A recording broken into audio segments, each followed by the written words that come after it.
Hello and welcome back to Long Live the Queen. Right, so Sense Magic's doing pretty well.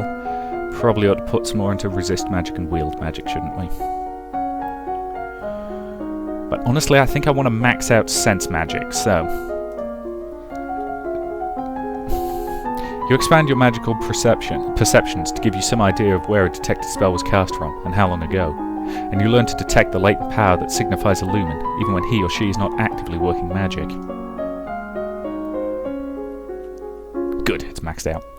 You expand your senses, learning to detect spells and magical creatures at a greater distance, and you learn to detect lingering traces of strong magic from the past, even when the spell has long since been completed. And there was nothing else to learn about sense magic, it's fine.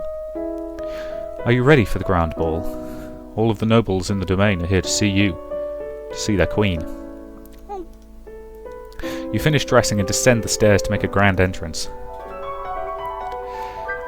All around, the rich and powerful pause in their activities to gaze upon you, the ruler of them all. And seeing yourself reflected in so many eyes makes you want to run away and hide. But after a moment, you force yourself to carry on.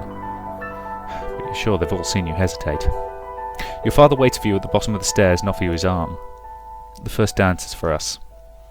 He guides you gently around the dance floor, never rushing you. And it's fun to dance with your father. The look in his eyes is so sad. After this, you must choose your own partner. There are a number of men who hope to catch your eye.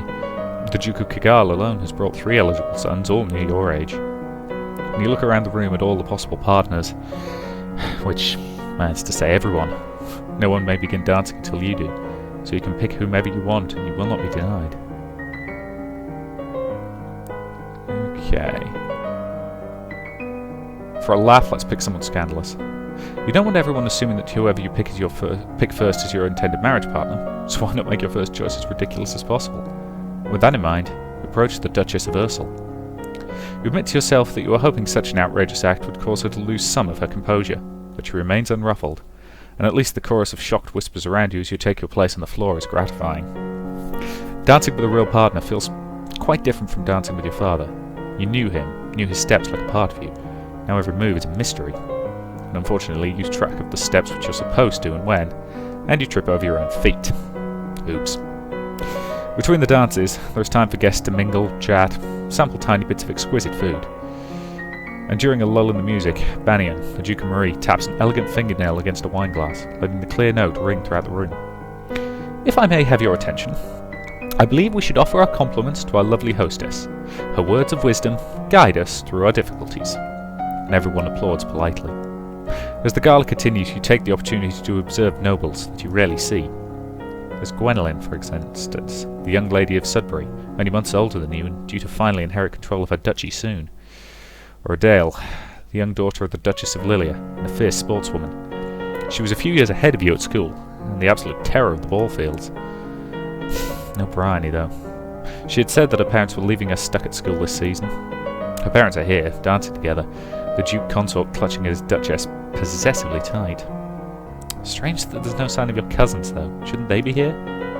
Your aunt and uncle are here, of course, so it would be scandalous if they hadn't come, Merva being so close by. But there's something itching at your senses, something familiar. And then it hits you. Aunt Lucille is a lumen. Let's talk to her. Aunt Lucille, may I speak with you privately? Of course, dear. You withdraw to a small side room.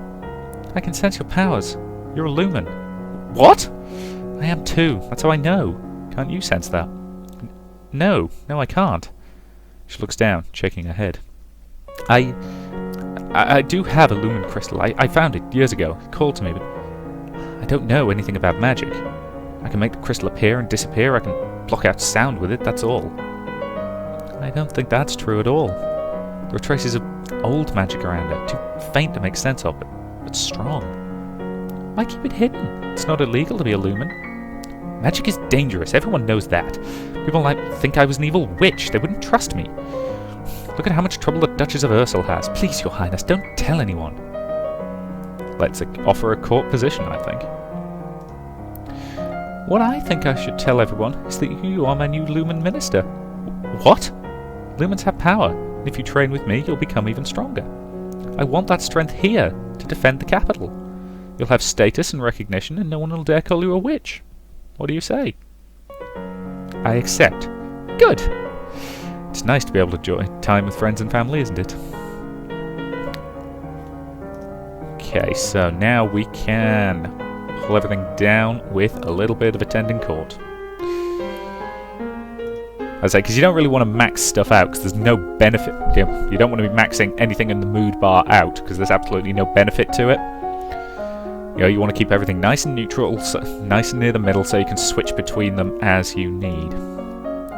Okay, sense and resisting magic. Sorry, resisting magic and wielding magic. Let's max those out. You gain innate resistance to light and dark, and you can now see in the blackest caves or stare into the sun without going blind.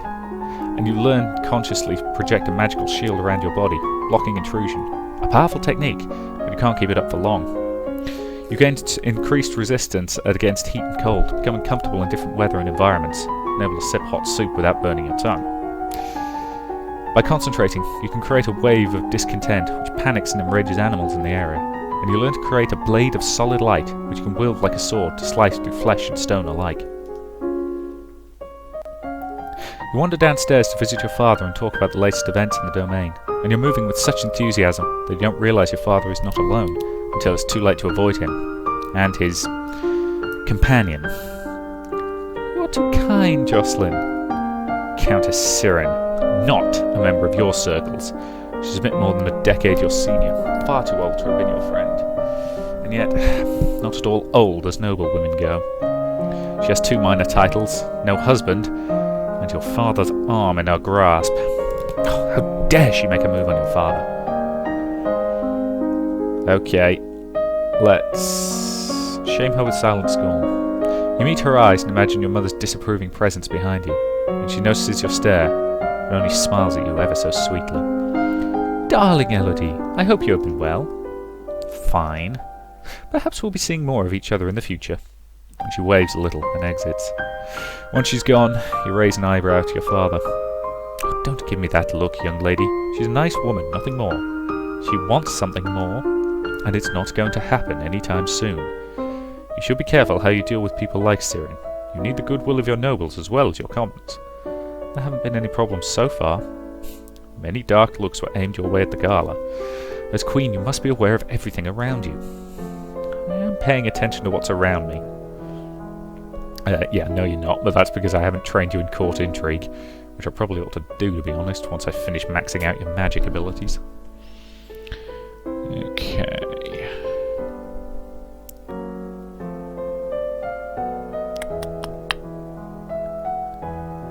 Lonely and afraid. That'll be okay. Lonely and afraid's fine. So explore the castle. Because we're still willful, which is fine, because we want to continue our magic training. You learn to quickly flare magical shields around you to deflect an incoming attack. This uses much less energy than a consistent shield. It requires good timing to be effective. And you learn how to maintain a low-level deflection field, so the magical attacks not directly targeted at you will slide harmlessly aside. This doesn't need much power, so you can keep it up for long periods of time. And you learn to direct a beam of searing light through the end of a staff, burning whatever you point it at. And by concentrating, you can create a wave of discontent which panics, confuses, or enrages other people around you. You learn to shape light into images of things that are far away, or things that don't exist at all. Okay, 1 more week of studying magic and we'll be good to go. It's the time of year to decide any necessary adjustments to the royal budget. The majority of the money we receive is already spoken for, but there is always some room for discretion.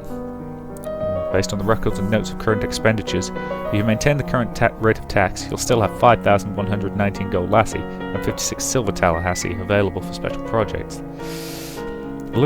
Any little trade disruption shouldn't need more than 100 lassie to sort it out, at least temporarily. I think we can afford to lower the taxes a little. I think we have enough money. Let's lower the taxes a little, as you wish. Okay, here's my mood, and I'm going to level it off a little with a church service, because I want 1 more week of studying magic and then move on to something else. I think this maxes it out. You learn how to directly counter offensive magic with your own power, so that you can burn out a spell that someone else has cast. This is very dangerous if the other spell is too powerful. Your increased skill and power gives you innate resistance to mind-affecting magic. And your understanding of the flow of power gives you increased resistance to damage caused by magic, even without a shield. You can still be hurt, but less than any ordinary human would be. We have nothing more to learn.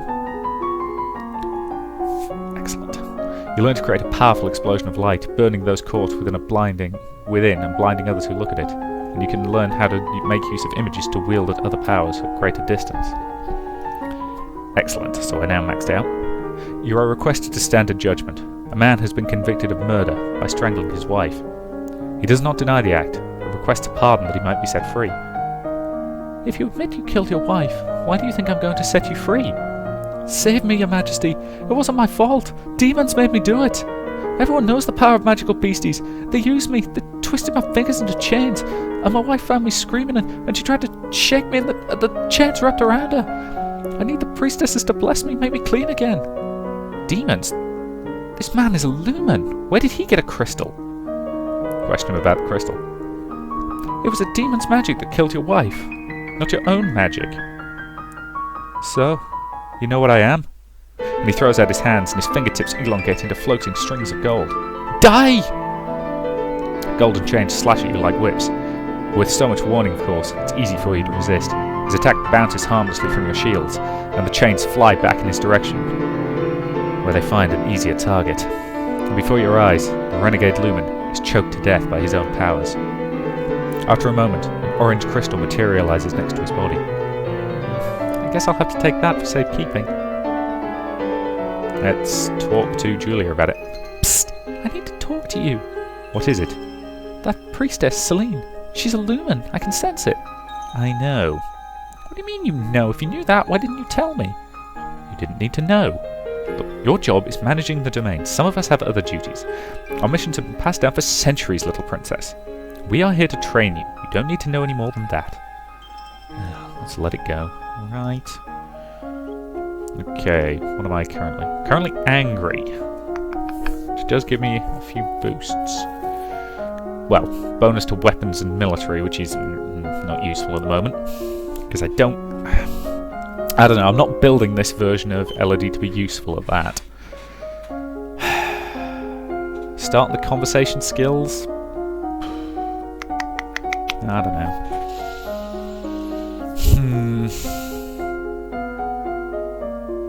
No, I think for the time being I'm going to... It'd be a waste to put it into presence. Okay. Public speaking, court manners, I think.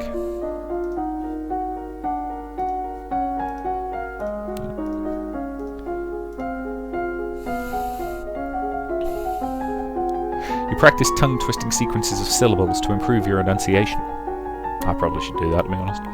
You review the correct greetings for guests according to all rank, and when to extend your hand to another. All nobles expect their due honours. My lady, there's a letter for you. Who sent this? It isn't signed. It appears to be a poem, describing you in a manner that is entirely inappropriate for a queen. What? With a squid? That's hilarious. That's actually pretty funny. Just then, an incredibly unlucky breeze swirls between the windows of your tower bedroom, tugging the paper from your hands and off into the sky. And you stick your head out the window to discover the poem caught and fluttering on the roof nearby. And you can almost reach it. Yeah, I'm not doing that. That's just dangerous. Yeah, what's the worst that can happen? It blows off and someone reads it and laughs at you? Better than breaking your neck. Besides, if you're lucky, it'll rain and wash the words away. Okay. Current mood is angry, which I don't want. I don't think there's anything that boosts afraid and cheerful at once.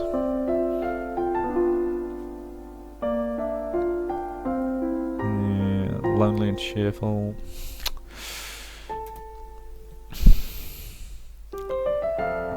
Alright.